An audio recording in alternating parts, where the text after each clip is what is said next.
A aura é uma espécie de halo luminoso, um conjunto de radiações que circunda e interpenetra todo o nosso complexo fisiopsíquico. Conhecida também como psicosfera, fotosfera psíquica, veículo ou túnica de forças eletromagnéticas, ela é composta pelo conjunto de emanações dos diferentes campos multidimensionais ou corpos. Apresentamos aqui uma visão total de sua forma ovalada, onde temos o corpo físico, o duplo etérico, o corpo astral, o corpo mental, o corpo causal e os centros de força. Através da animação em 3 dimensões, podemos notar com maior clareza que a nossa aura não começa na superfície do corpo físico. Ela é formada por camadas, conhecidas como campos sutis ou campos dimensionais. O corpo físico é a parte mais interna do nosso complexo. As camadas mais externas e sutis revestem e interpenetram todas as estruturas das camadas mais densas. O corpo mental envolve o corpo astral, o duplo etérico e o corpo físico. Na cor amarela, vemos a aura mental, de cor rosa, a aura astral, e na cor azul, o duplo etéreo. Essa atmosfera fluídica envolve todo o nosso sistema físico, revestindo os órgãos, tecidos e células com energias vitais, astrais e mentais. Dessa forma, o pensamento circula por todos os escarninhos do nosso sistema orgânico e psíquico. Na medida em que pensamos, automaticamente alteramos o nosso campo celular. Todos os estados de bem-estar ou de enfermidade são consequências dos conteúdos mentais e emocionais. Sua multiplicidade de cores, suas formas e alterações, quando analisadas e estudadas, podem indicar os estados de saúde e emocional do ser humano.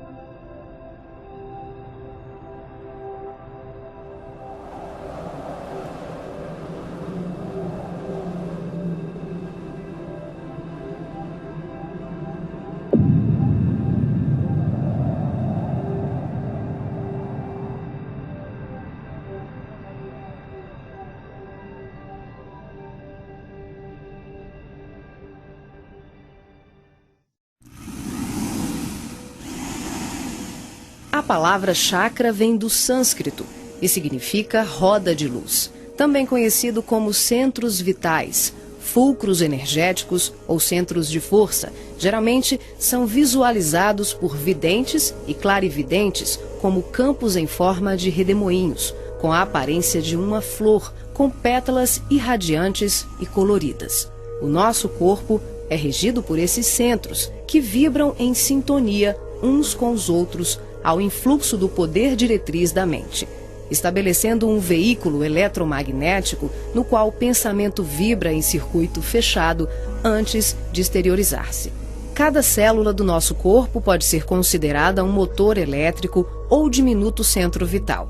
O complexo humano é formado por centenas de chakras, que são classificados como mínimos, menores, maiores, secundários, principais e primordiais. Esses centros de força desempenham diversas funções, dentre elas a de reger as atividades fisiológicas dos órgãos a eles relacionados. Levando em conta as várias escolas que estudam o tema, definimos como primordiais 10 centros: o coronário, o cerebral ou frontal, o ágina, o laríngeo ou da garganta, o cardíaco, o gástrico ou solar, o esplênico, o umbilical, o genésico ou sexual e o fundamental. Na animação, vemos a parte anterior e posterior de cada chakra, que juntas formam um só órgão. Esses centros de força giram em alternância, repetindo o sistema de respiração no movimento permanente de emissão e absorção de energia. O giro é sincronizado e complementar entre o chakra anterior e o posterior. Os chakras são formados por microtúbulos, que são estruturas ocas, compostas por inúmeros blocos de moléculas idênticas. Esse elemento base, aqui aumentado milhares de vezes, junta-se a outros microtúbulos, formando uma complexa rede capilar. São microtúbulos menores que se inserem em microtúbulos maiores, num processo sucessivo. São justamente esses microtúbulos de diversos tamanhos que dão ao chakra a aparência de pétalas. Aqui vemos um exemplo dos microtúbulos maiores. E aqui, microtúbulos menores preenchendo os microtúbulos maiores.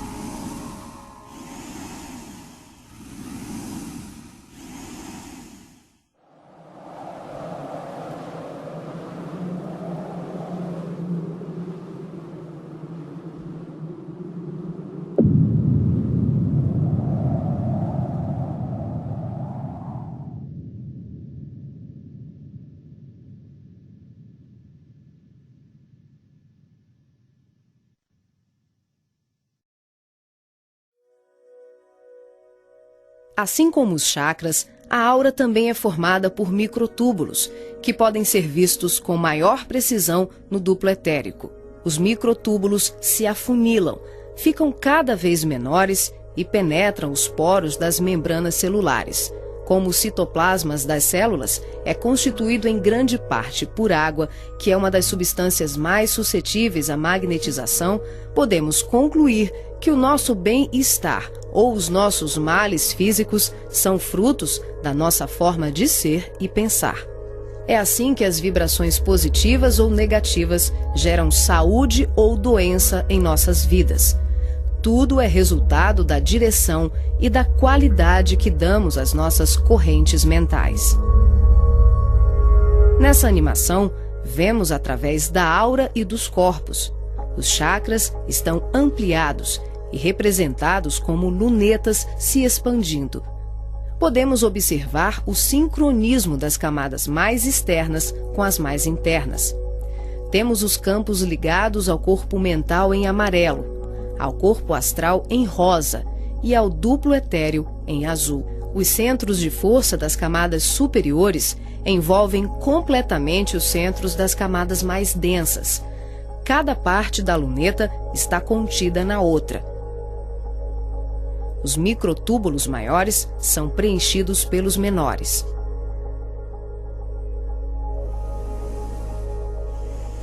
Responsável também por funções psíquicas, os chakras estão relacionados com algumas capacidades de percepção. São núcleos importantíssimos em vários processos mediúnicos, formando uma rede complexa de assimilação, armazenamento e emissão de vibrações ou energias mentais ou sutis. Os centros de força podem ser considerados portais dimensionais, por onde fluem as correntes mentais que assimilamos e emitimos em regime de sintonia durante as diversas manifestações medianímicas.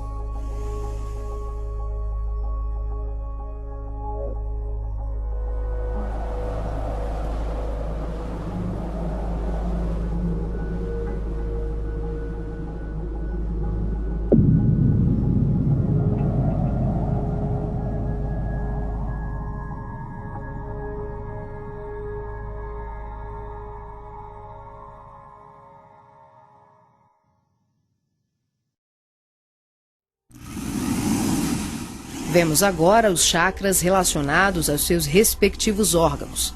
Começamos pelos superiores, representados pelo coronário, frontal e ágina, anterior e posterior.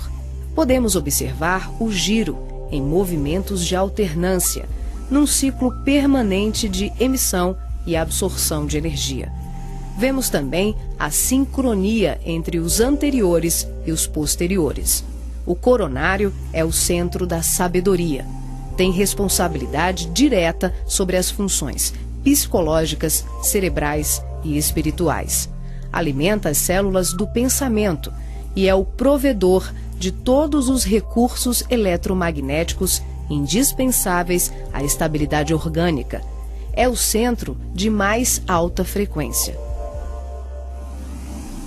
Na animação, o chakra ágina, responsável pelas percepções visuais, vidência e clarevidência, aparece na sua parte posterior da mesma maneira que o frontal. Na verdade, eles se juntam, formando um só chakra, localizado na parte posterior da nossa cabeça. É aqui que o cordão de prata é inserido. O frontal é o centro da mente. Responde pelas funções da visão, da audição, do olfato e ainda administra o sistema nervoso central. É responsável também por uma vasta rede de processos da inteligência, que dizem respeito à palavra, à cultura, à arte e ao saber. O chakra laríngeo é o centro da expressão, regula a fonia, o sistema respiratório, o processo digestivo inicial, a pressão arterial e corresponde-se com as glândulas tireoide e paratireoide. O que na imagem se assemelha a uma pétala são os microtúbulos dos mais variados tamanhos. Eles giram em um processo sincrônico, sempre de forma complementar. O cardíaco é o centro do sentimento. Vemos a sua feição posterior e anterior. Ele sustenta os serviços da emoção e do equilíbrio geral.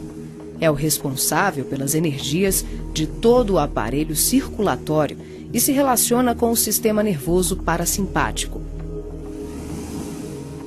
O centro gástrico também é conhecido como solar ou centro de cura. Um chakra de baixa frequência, o gástrico é uma das mais ativas usinas de fluidos vitais para exteriorização.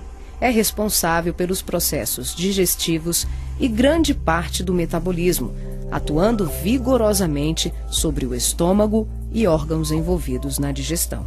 Dentro desses microtúbulos ocos, temos outros microtúbulos ocos. O chakra esplênico é um dos mais importantes. O centro do equilíbrio é também uma grande usina de fluidos.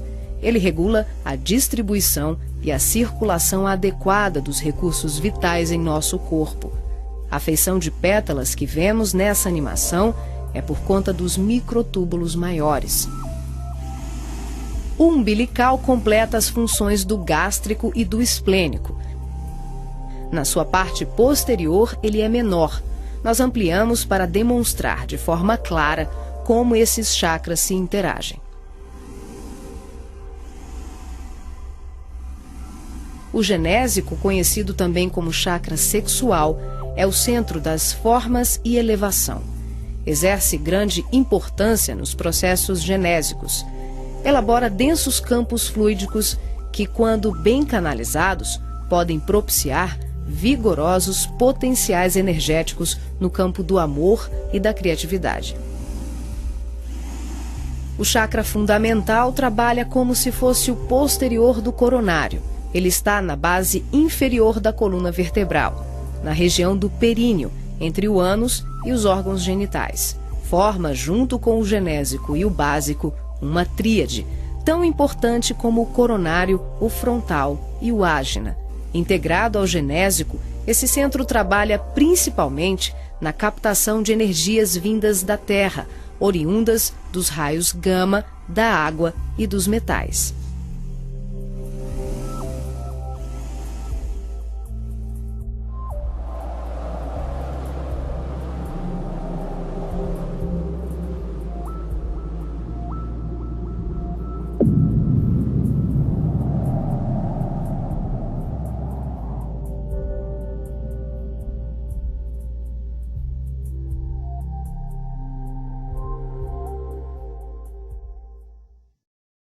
Nessa animação, representamos o processo de desdobramento dos diferentes corpos.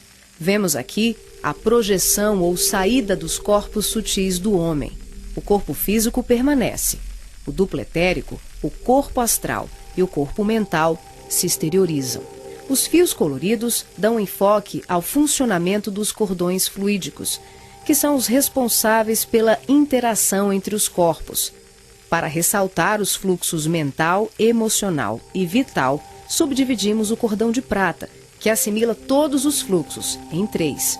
O cordão de prata propriamente dito, que liga o corpo físico aos demais corpos sutis, aqui representando apenas o fluxo mental. Em amarelo, o detalhamento do fluxo emocional.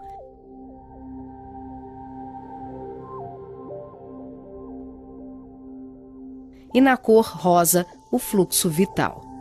Esses cordões são semelhantes ao cordão umbilical, porém, a densidade deles é muito mais sutil. São, por assim dizer, vaporosos, uma espécie de laços aeriforme, luminescentes, e varia de acordo com a dimensão da região espiritual onde o ser se encontra. Quando ocorre esse tipo de desdobramento em que o duplo etérico, o corpo astral e o corpo mental se deslocam juntos, o médium não consegue alcançar grandes distâncias, devido à densidade do corpo etérico, que, em síntese, são emanações neuropsíquicas do corpo físico. Dessa forma, o espírito fica nas imediações do organismo carnal, e sua saída ou projeção é geralmente por tempo limitado. Esse fenômeno é muito comum no sono e também em desdobramentos parciais durante os trabalhos mediúnicos.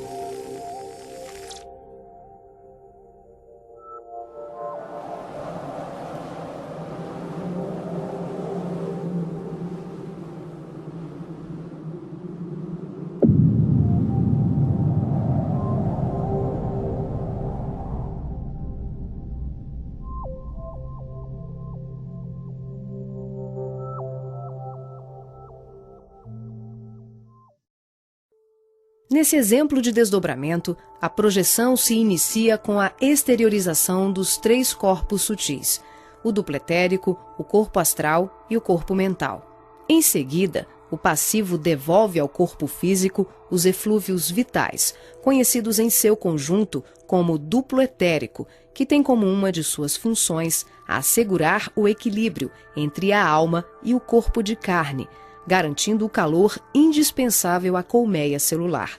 Desembaraçado dos veículos mais densos, corpo físico e duplo etérico, o médium se desloca com o corpo astral, envolvido pelo corpo mental e pelos outros corpos mais sutis, aqui não representados. Ao devolver as energias neuropsíquicas, o médium projetado fica, por assim dizer, mais leve e ágil, o que lhe permite uma melhor condição de trabalho e observação, além de lhe possibilitar o deslocamento para regiões diversas. Ele pode viajar para qualquer lugar do espaço, incluindo o plano físico e o extrafísico. O corpo astral envolvido pelo corpo mental fica permanentemente conectado ao corpo físico pelo cordão de prata, que também é conhecido como cordão fluídico.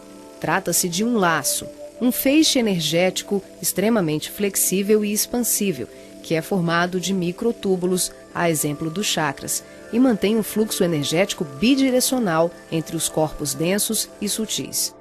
Esse fluxo vibratório de nutrição faz com que o espírito perceba, de imediato, tudo aquilo que possa vir a ocorrer ao corpo físico durante o desdobramento.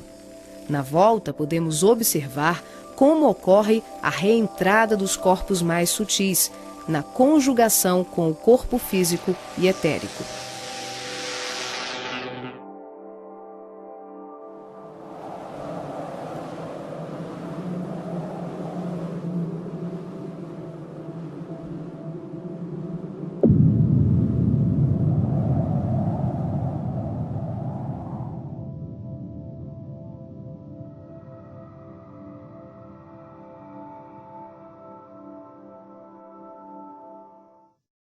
Aqui temos o desdobramento do corpo mental. Os 3 corpos saem. O médium devolve ao corpo o duplo etéreo e apenas o corpo mental se projeta. A animação demonstra que, em qualquer tipo de desdobramento, os corpos permanecem conectados entre si através do cordão de prata e dos fluxos energéticos. Em relação ao corpo mental, ocorre muito mais um fluxo mento-emotivo que propriamente um cordão densificado, como mostra o vídeo. Esse tipo de projeção permite ao médium se deslocar para qualquer lugar do universo com uma percepção muito maior, visitando regiões astrais e mundos superiores que estão bem além das colônias de transição, geralmente descritas na literatura espírita. O corpo mental é o envoltório sutil da mente. Tem a forma ovalada ou ovoide, que define o formato da totalidade da nossa aura. O mental também é o responsável pela formação do corpo perispiritual ou corpo astral. É o corpo que permanece quando perdemos os demais corpos, por avanço evolutivo, por desequilíbrio profundo, como na ovoidização ou em operações atinentes a certos renascimentos na crosta terrena.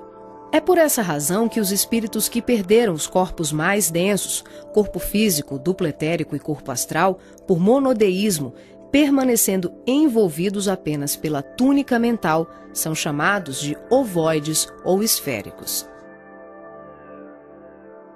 Essa animação exemplifica como se dá a interação por expansão da consciência, sem que haja nenhuma dissociação dos corpos densos e sutis. As percepções dos mundos astral e mental, além das comunicações mediúnicas especiais, como a recepção de correntes de pensamentos, podem ser realizadas sem que haja o desdobramento de nenhum dos nossos corpos. Esse fenômeno se manifesta pela expansão simples e ampla da consciência. É um processo interior, de qualificação e sutilização do medianeiro, um acesse. O ser vê, ouve, percebe e interage com outros seres e diversos mundos, sem que ocorra uma saída, uma viagem, um deslocamento.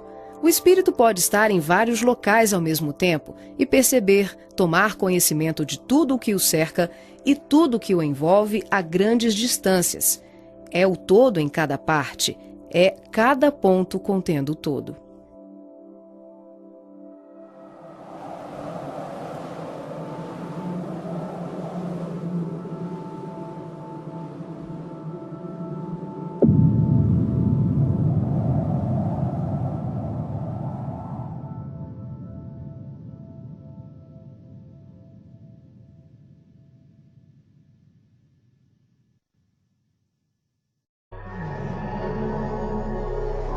Nessa animação, visualizamos os espíritos revestidos apenas pela túnica ou corpo mental, após a perda do corpo astral ou perispiritual, quando tomamos a parte pelo todo.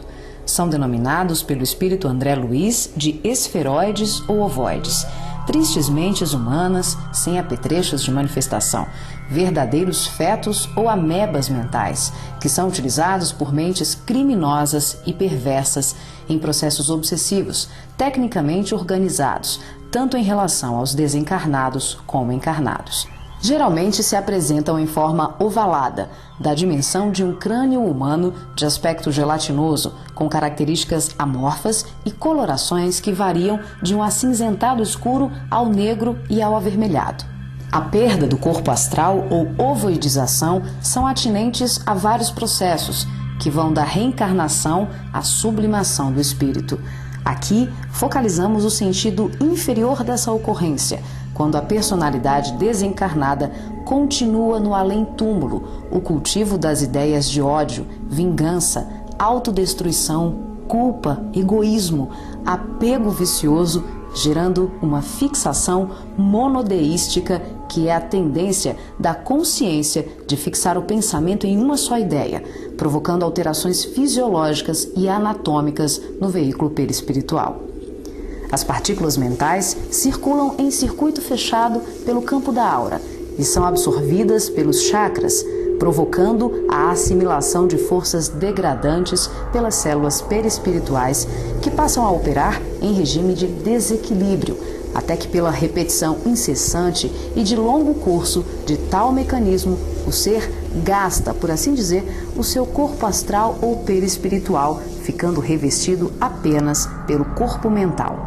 Como a mente é o fundamento organizador de todos os nossos tecidos grosseiros e sutis, as cristalizações do pensamento em circuito fechado, em verdadeiros processos de auto-hipnose, de ondas negativas, de ódio, mágoas e diversos outros sentimentos de baixa vibração, acabam gerando uma atrofia do corpo espiritual da criatura em desequilíbrio, perdendo temporariamente o desenho humano. Os ovoides, quando são atraídos e localizados por mentes perversas no campo da aura de encarnados ou desencarnados, passam a viver em regimes simbióticos com suas vítimas, absorvendo-lhes as forças psíquicas em movimento automático de sucção, à semelhança de vários parasitas encontrados na natureza, levando à desorganização das estruturas psíquicas daqueles que lhes sofrem a ação doentia. Dependendo das parcelas de créditos e débitos entre os litigantes de tão triste quadro, as relações vindicativas podem se prolongar para além da morte física do hospedeiro. Essas obsessões dolorosas não são ocorrências raras, mas processos comuns provocados pela ignorância e paixões daqueles que permitem enovelarem-se nas teias do ódio e da vingança. O caminho dos ovoides, em tão triste condição, é a esfera do recomeço, as reencarnações na crosta terrena ou em setores outros de vida congênere, tal qual a semente destinada à cova escura para trabalhos de produção, seleção e aprimoramento.